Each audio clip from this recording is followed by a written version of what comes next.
Notre secours est dans le nom du Seigneur qui a fait le ciel et la terre. Aujourd'hui, 128e jour de notre podcast La Bible en un an et nous commençons un nouveau livre, le premier livre des rois. Par bien des égards, vous pouvez considérer ce livre comme une nouvelle saison dans notre série qui avait commencé avec Samuel, puis David et maintenant nouvelle saison, Salomon. Vous allez voir, le livre des rois, c'est à la fois la même chose, la même tonalité que le livre de Samuel, et c'est différent. Mais pour l'instant, chut, je ne spoile pas, et je vous réserve une surprise pour notre deuxième épisode de la journée.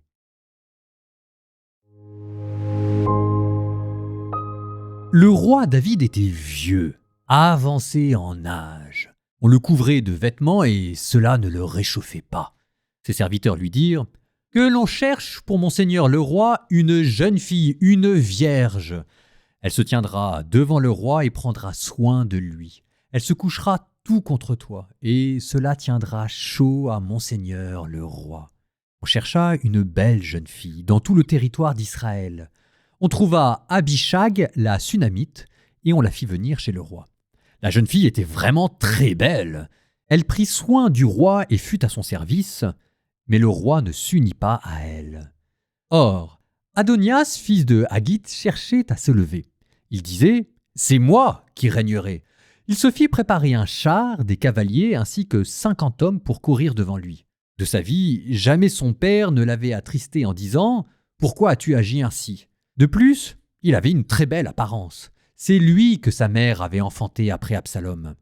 Il entra en pourparlers avec Joab, fils de Sérouia, et le prêtre Abiathar. Tous deux se rangèrent à la suite d'Adonias. Mais ni le prêtre Sadoc, ni Benaïa, fils de Joad, ni le prophète Nathan, ni Chiméi et Réi, ni les braves de David ne furent avec Adonias. Adonias offrit en sacrifice des moutons, des bœufs et des veaux gras près de la pierre qui glisse, qui se trouve à côté de la source du Foulon. Il invita tous ses frères, les fils du roi, et tous les hommes de Juda qui étaient au service du roi.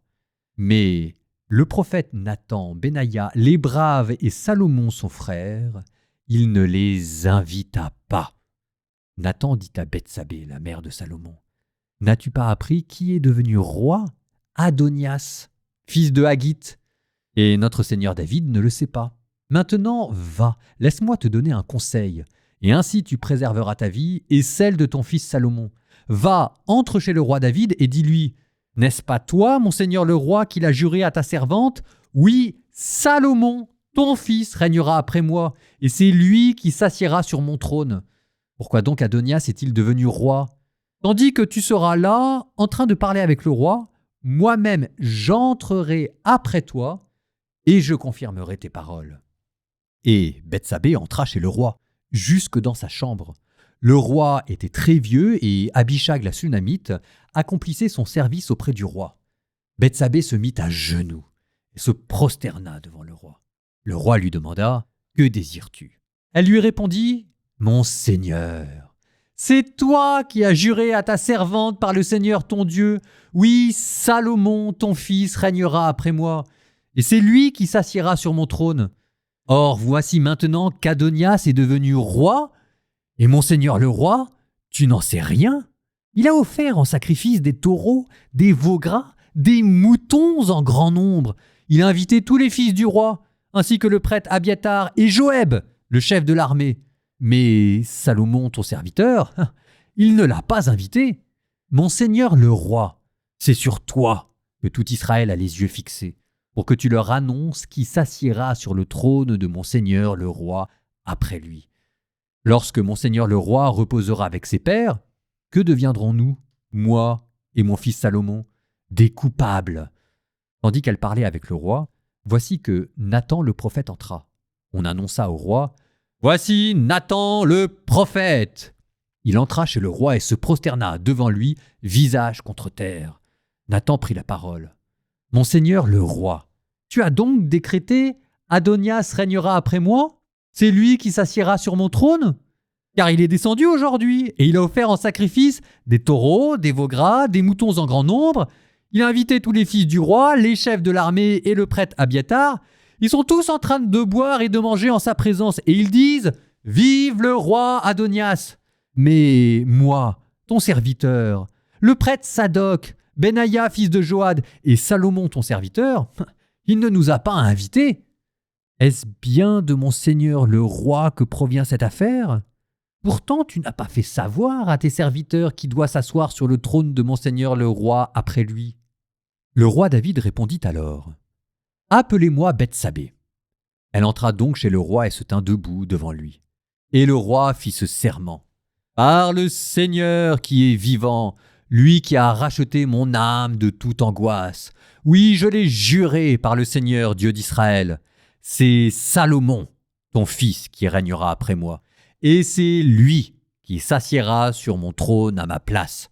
Cela, je le ferai aujourd'hui même. » Bethsabée se mit à genoux, visage contre terre, et se prosterna devant le roi. Elle dit « Que vive mon Seigneur, le roi David à jamais. » Le roi David reprit « Appelez-moi le prêtre Sadoc, le prophète Nathan et Benaïa, fils de Joad. » Ils entrèrent chez le roi, et le roi leur dit « Prenez avec vous les serviteurs de votre maître. Vous placerez mon fils Salomon sur ma propre mule, et vous le ferez descendre à Gihon. Là, le prêtre Sadoc et le prophète Nathan lui donneront l'onction comme roi sur Israël. Vous sonnerez du cor et vous direz « Vive le roi Salomon !» Vous remonterez à sa suite. Il viendra s'asseoir sur mon trône, et c'est lui qui régnera à ma place, car je l'ai établi comme chef sur Juda et sur Israël. » Benaïa, fils de Joad, répondit au roi « Amen, et qu'ainsi parle le Seigneur, Dieu de mon Seigneur le roi. Comme le Seigneur était avec mon Seigneur le roi, qu'il en soit ainsi avec Salomon, et qu'il élève son trône plus haut que le trône de mon Seigneur le roi David. » Alors descendirent le prêtre Sadoc, Benaïa, fils de Joad, les Kérétiens et les Pélétiens. Ils placèrent Salomon sur la mule du roi et le conduisirent à Gihon. Le prêtre Sadoc prit dans la tente la corne d'huile et donna l'onction à Salomon. On sonna du cor et tout le peuple dit « Vive le roi Salomon !» Tout le peuple remonta derrière lui. Le peuple jouait de la flûte et manifestait une joie débordante au point que la terre se fendait à leur voix. Adonias entendit, et tous ses invités avec lui, ils finissaient de manger. Joab entendit le son du cor et demanda « Pourquoi la cité résonne-t-elle de ce tumulte ?» Tandis qu'il parlait, arriva Jonathan, fils du prêtre Abiathar. Adonias lui dit « Viens, car tu es un homme de valeur. Ce sont de bonnes nouvelles que tu apportes. » Mais Jonathan répondit à Adonias « Au contraire, notre Seigneur le roi David a fait roi Salomon. » Le roi a envoyé avec lui le prêtre Sadoc et le prophète Nathan, Benaïa, fils de Joad, les Kérétiens et les Pélétiens, et ils l'ont placé sur la mule du roi. Le prêtre Sadoc et le prophète Nathan lui ont donné l'onction comme roi à Gihon. Ils en sont remontés tout joyeux. La cité était en tumulte. C'est là le bruit que vous avez entendu. Bien plus, Salomon s'est assis sur le trône royal. Puis les serviteurs du roi sont venus présenter leurs vœux à notre Seigneur le roi David en disant « Que ton Dieu rende le nom de Salomon plus fameux que ton nom, et qu'il élève son trône au-dessus de ton trône. » Alors le roi s'est prosterné sur son lit. Et enfin, c'est ainsi qu'a parlé le roi « Béni soit le Seigneur, le Dieu d'Israël, qui a donné aujourd'hui à un homme pour s'asseoir sur mon trône, et qui a donné à mes yeux de le voir. » Tous les invités d'Adonias tremblèrent et se levèrent, et ils s'enfuirent, chacun de son côté. Adonias eut peur de Salomon. Il se leva et s'en fut empoigner les cornes de l'autel. Cela fut rapporté à Salomon. « Voici qu'Adonias a peur du roi Salomon. Voici qu'il est allé saisir les cornes de l'autel en disant « Que le roi Salomon me jure dès aujourd'hui qu'il ne fera pas mourir son serviteur par l'épée. » Salomon répondit « S'il devient un homme de valeur, pas un de ses cheveux ne tombera à terre, mais si du mal se trouve en lui, il mourra. » Le roi Salomon envoya des gens le faire descendre de l'autel. Adonias vint se prosterner devant le roi Salomon, et Salomon lui dit « Va dans ta maison. »